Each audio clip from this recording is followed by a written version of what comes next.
bigger radios, even the ones that are located in rural areas, often leave out micro issues that are important for smaller communities. So in that bucket, there's a smartphone and a small transmitter. Why the bucket? Because it's cheap and easily available, and because it's also waterproof.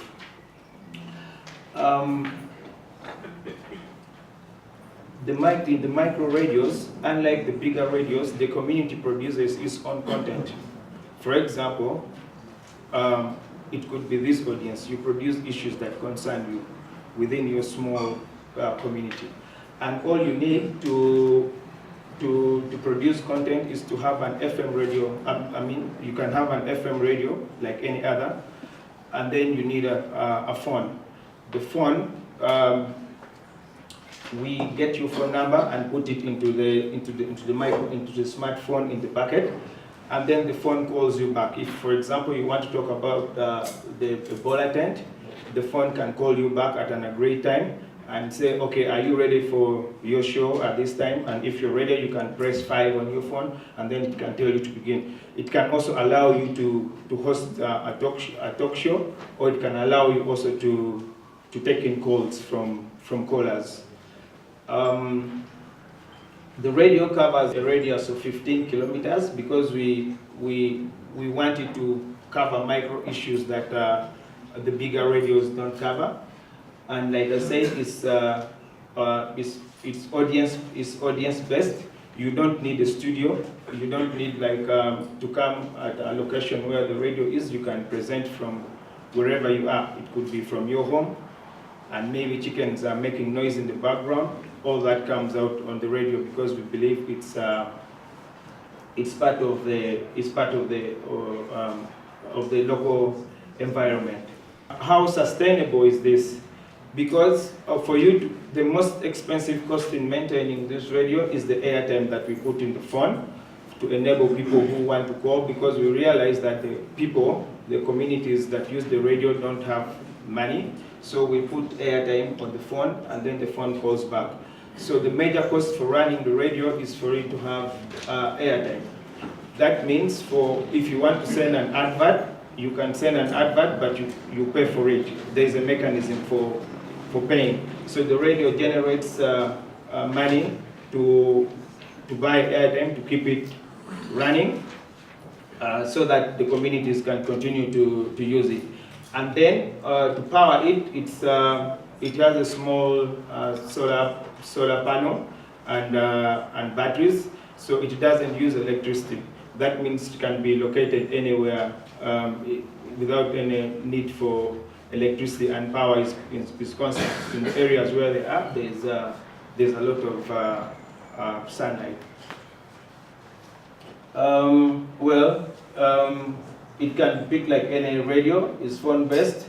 The people that produce the content on the radio are volunteers, people that have expressed interest, and that means it's sustainable, because we have volunteers that present, say, on agriculture, or on art, or on entertainment.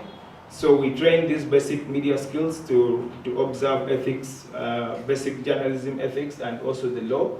And they are the ones who produce this content.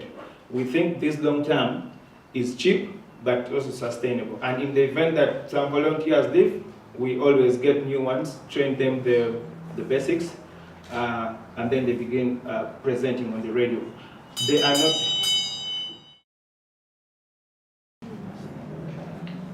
I was just thinking, how are you going to make money out of this? I was thinking, you mentioned advertisement. I'm not sure who is going to advertise on this radio. And besides advertisement, it's critical that you think about other revenue streams, other ways of making money out of this. Otherwise, this is a really beautiful idea, but we need to have someone who is going to pay so that we have a business running. I was also thinking about the ease of use. How easy is it by who is buying this radio, and how easy is it for them to use this radio? And I was also thinking about the idea of volunteers. what is the need for them? What makes you think that someone will just volunteer to present instead of going to do work in the garden or go and make money out of a small little business? What is the need for them? Please, those are the things that you need to think about. Thank you.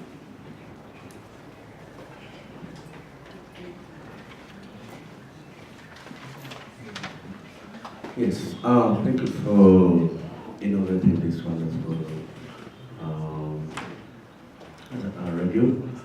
What I didn't get or actually to work on is modeling it and packaging it as a business. Basically, the existence of this particular radio in an area has to be communicated to the public. How will that get done? We need to think through about how to get that done. Secondly, about the business model again, just like the first judge said, there are many ways you could make money with this kind of communication. We just need to think through exactly how that's going to be done. Because I've seen people raising speakers in public areas trying to communicate locally. So you've got to think through how can you, this kind of radio, tap into that kind of audience. Thank you very much. Thank you.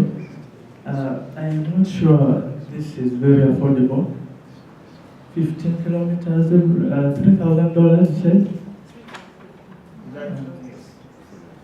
I don't know. And then the other issue is the moderation. How do you review the content going out? Because that's a big issue also. Thank you.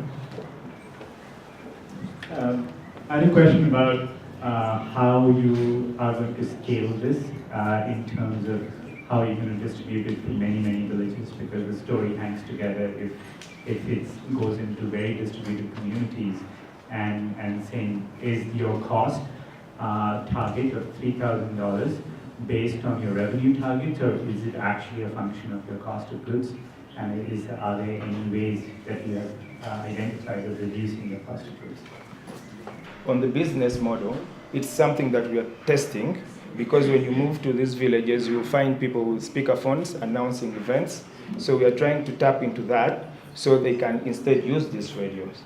And also on these radios, are they easy or difficult to use? If you can use mobile money on your phone, or if you can text a message, it basically operates that way.